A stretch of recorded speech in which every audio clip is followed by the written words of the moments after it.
sur la loi belge sur la compétence universelle. Et cette fois-là, c'est un parce que, vous savez, le Nord et le Sud qui vous aujourd'hui. Donc ça, c'est aussi parmi les leviers que nous allons saisir. Merci à la question de madame. Vous voulez... Il n'y a rien à élever par la suite.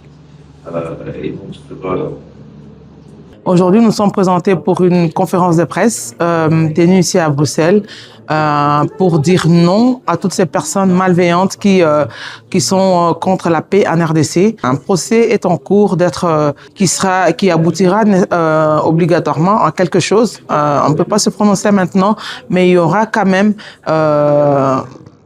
oui, on peut dire des condamnations ou des sanctions contre toutes ces personnes qui s'élèvent sur les réseaux sociaux à propager la haine, à parler en mal du Congo et du pouvoir en place. Et ça, nous ne sommes pas d'accord.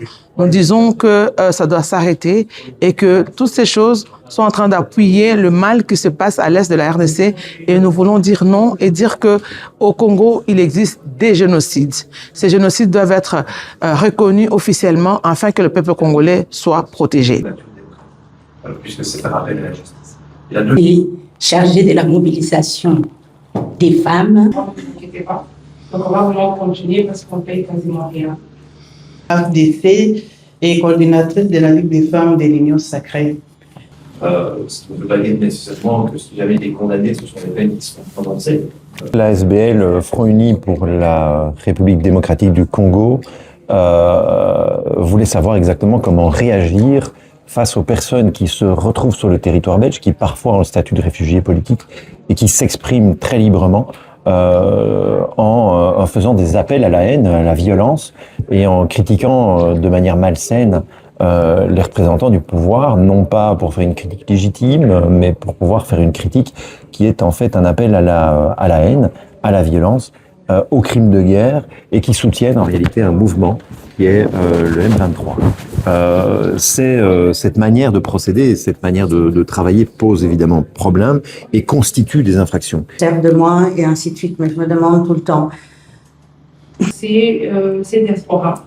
Vous savez, on est Libre de s'exprimer, mais nous savons quand même que dans la démocratie, on Que cette personne X soit poursuivie en justice.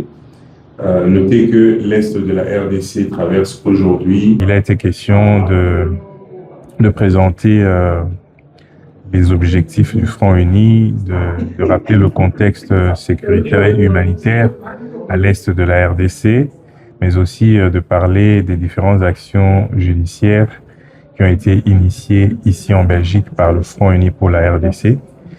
Et dans ces actions judiciaires, nous avons